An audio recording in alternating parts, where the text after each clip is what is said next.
YS Sunitha Reddy ఎవరైతే ఉన్నారో ఆవిడ సైబర్ క్రైమ్కి ఒక ఫిర్యాదు చేశారు.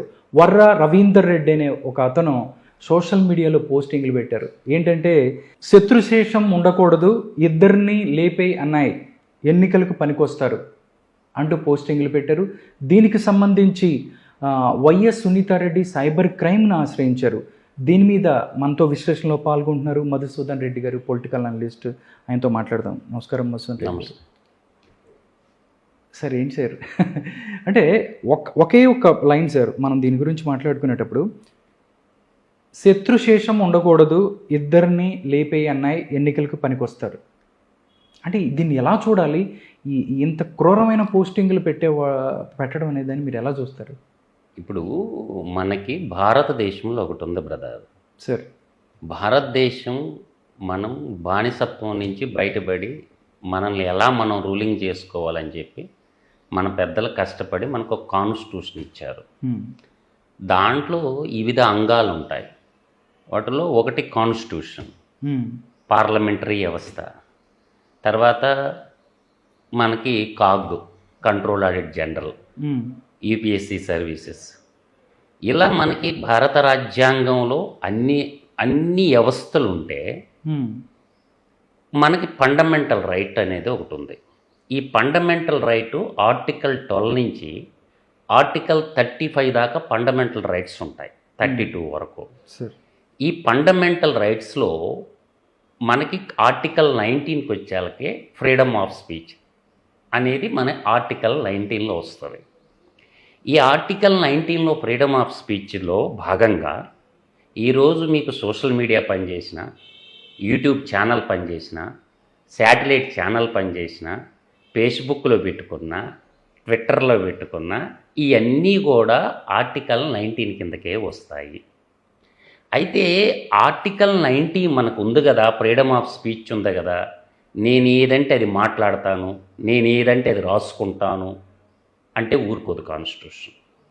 మనలో ఉన్నటువంటి ఇంటర్నల్ ఫీలింగ్ ఏమన్నా ఉన్నా కూడా సమాజానికి హితం చేసేటటువంటి, సమాజానికి ఉపయోగపడేటటువంటిది, సమాజానికి ఏదైనా కదా, మత సంబంధమైన విషయాలు కావచ్చు, రాజకీయ సంబంధమైన విషయాలు కావచ్చు, వాటిల్లో సహేతుకమైనటువంటి విమర్శలు, సహేతుకమైనటువంటి ఆర్టికల్స్, శాస్త్రీయబద్ధమైనటువంటి చట్టం ముందు నిలబడే రాయాలి. కానీ ఏ పోస్టులు అంటే నేను ఆ పోస్టులు పెడతాను అంటే దాని మీద దట్ ఈస్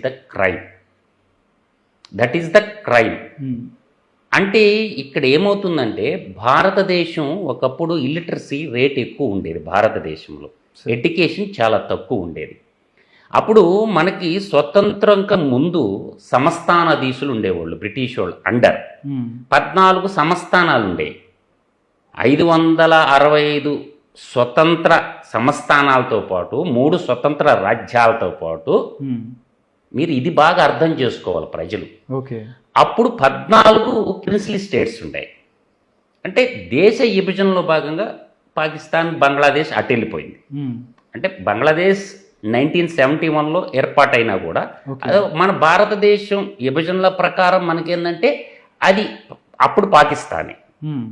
కాబట్టి నేను అంటుండేది ఏంటంటే, ఎవరైతే సంస్థానాధీశులు ఉన్నారో వాళ్ళందరూ ఏం చేసినారంటే కాలక్రమేణా రాజరిక వ్యవస్థలో సంస్థానాధీశులు అంతరించిపోయిన తర్వాత, దీనికి సంబంధం ఉంది నువ్వు అడిగిన క్వశ్చన్కి నేను ఈ కథ అంతా చెప్పడానికి కారణం. వాళ్ళంతా ప్రజాస్వామ్యంలో ఎమ్మెల్యేలుగా, ఎంపీలుగా, ఎమ్మెల్సీలుగా అవతారం ఎత్తారు. నీకు భారతదేశం ఏ కుటుంబాన్నైనా తీసుకోండి మీరు, హసేతు హిమాచలం దాకా. అంటే మనకి రామసేతు దగ్గర నుంచి హిమాలయ పర్వతాల దగ్గర గతంలో ఎవరైతే సంస్థానాధీశులు ఉన్నారో, ఎవరైతే భూస్వాములు ఉన్నారో వాళ్ళందరూ రూపాంతర పరిమాణం చెంది వాళ్ళు ఏం చేశారంటే ఎమ్మెల్యేలు, ఎంపీలు అయిపోయినారు. అంటే పరిపాలనలో ఉండి ప్రజల్ని కాలి కింద తొక్కిపెట్టినటువంటి సంపన్న వర్గాలు ప్రజల్ని ఎప్పుడు బానిసల్లాగే చూస్తారు. కానీ మన కర్మ ఏంటంటే కాన్స్టిట్యూషన్లో ఈ కొన్ని కులాలకి, నిమ్న కులాలకి రిజర్వేషన్ ఇవ్వడం జరిగింది, ఎస్సీ, ఎస్టీ. ఈ ఎస్సీ ఎస్టీలకి కొంత రిజర్వేషన్ ఇవ్వబట్టి వాళ్ళన్నా పార్లమెంట్కి పోతున్నారు. లేకపోతే వీళ్ళందరూ ఈ భూస్వాములు ఏదైతే సంస్థానాధీశులు గతంలో ఎవరైతే ఉన్నారో వాళ్ళే ఒక 4 తరాలు భారతదేశాన్ని పరిపాలించారు. ఓకే. కొద్దిగా ఎడ్యుకేషన్ పెరిగే కొంది కొంచెం చదువుకున్న తర్వాత కొన్ని ప్రాంతీయ పార్టీలు పుట్టినాయి. ఈ ప్రాంతీయ పార్టీలు పుట్టడం ఏంది? ప్రాంతీయ పార్టీలు పుట్టడానికి బేస్ ఏంటంటే నేషనలిజాన్ని పక్కన పెట్టి ప్రాంతీయవాదాన్ని, మతవాదాన్ని, కులవాదాన్ని ఇలా ప్రజల్ని వాళ్ళ యొక్క దృష్టిని మలచటం కోసము ఇలా ప్రాంతీయవాదాన్ని వాళ్ళు పాలకులు కావటానికి, అంటే పాలకులు అంటే ఎవరు? ఎమ్మెల్యేలు, ఎంపీలు కావటం కోసం, ముఖ్యమంత్రి పీఠాలు దక్కించుకోవడం కోసం ఒకడు ప్రాంతీయవాదాన్ని ఎత్తుకున్నాడు, ఒకడు మతవాదాన్ని ఎత్తుకున్నాడు, ఒకడు కులవాదాన్ని ఎత్తుకున్నారు. ఈ పరంపరలో ఇక్కడ వీళ్ళంతా ఇంత చేసి వీళ్ళు బతకాలా, వీళ్ళు ఇండస్ట్రియలైజేషన్ కావాలా, వీళ్ళు గ్లోబలైజేషన్లో భాగంగా పారిశ్రామికీకరణ వచ్చింది. గ్లోబలైజేషన్ ముందు భారతదేశంలో ఇండస్ట్రీలు అన్నీ కూడా మనకి తీసుకుంటే ప్రభుత్వ రంగంలో ఉండే. ఈసీఎల్ తీసుకోండి, బిహెచ్ఎల్ తీసుకోండి, ఐడిఎల్ తీసుకోండి, బీడిఎల్ తీసుకోండి, ఐడిపిఎల్ తీసుకోండి, తర్వాత డిఆర్డిఓ తీసుకోండి. అన్ని రంగాల్లో తీసుకున్నా కూడా, అన్ని రైల్వే సెక్టార్ తీసుకోండి, ఏ రంగం చూసినా కూడా ప్రభుత్వ రంగంలోనే ఉండేది. ఈ గ్లోబలైజేషన్లో భాగంగా ఏం చేసిందంటే ఈ గవర్నమెంటు ప్రైవేటలైజేషన్. ఈ ప్రైవేటలైజేషన్ ఎప్పుడైతే ఎంటర్ అయిందో ఇండస్ట్రీకి కావాల్సినటువంటి వనరులు ఏంటి? మినరల్స్ కావాలి, తర్వాత మైన్స్ కావాలి.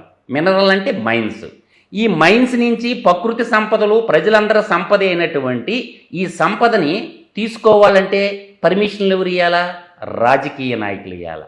కాబట్టి క్యాపిటలిస్టులు, ఈ పొలిటికల్ లీడర్స్ వీళ్ళిద్దరూ ఒకటైపోయి దేశ ప్రజల సంపదని లూటీ చేయటం ఆరంభించారు. ఓకే. దేశ ప్రజలందరి సంపద అయినటువంటి ప్రజలందరి సంపదని లూటీ చేయటానికి రాజకీయం అనేటటువంటి ఒక అవతారం ఎత్తారు. ఈ పరంపరలో జగన్మోహన్ రెడ్డి అనేటటువంటి వ్యక్తి వాళ్ళ 2004 ఎలక్షన్ వాళ్ళ తండ్రి అఫిడవిట్ చూపిస్తే అందరు తీసుకోండి ఈసీలో 2004 ఎలక్షన్ అఫిడవిట్లో 4 చూపించాల. Election commission of India, constitution India. నేను అంటుండేది ఏంటంటే ఈ తప్పులన్నిటికీ కారణము వ్యవస్థలు పనిచేయకపోవడమే. 2004 స్వర్గీయ డాక్టర్ వైఎస్ రాజశేఖర్ రెడ్డిని కానీ మనం తీసుకున్నట్లయితే అతని ఎలక్షన్ అఫిడవిట్లో తన కొడుకైనటువంటి జగన్మోహన్ రెడ్డికి కానీ తన కూతురైనటువంటి శర్మిలకు కానీ ఆ మొత్తం అఫిడవిట్ చూడండి, ఒక్క ఆస్తి కూడా లేకుండా అఫిడవిట్ చూపించాడు. ఇది వాస్తవం, ఇది సత్యం కూడా.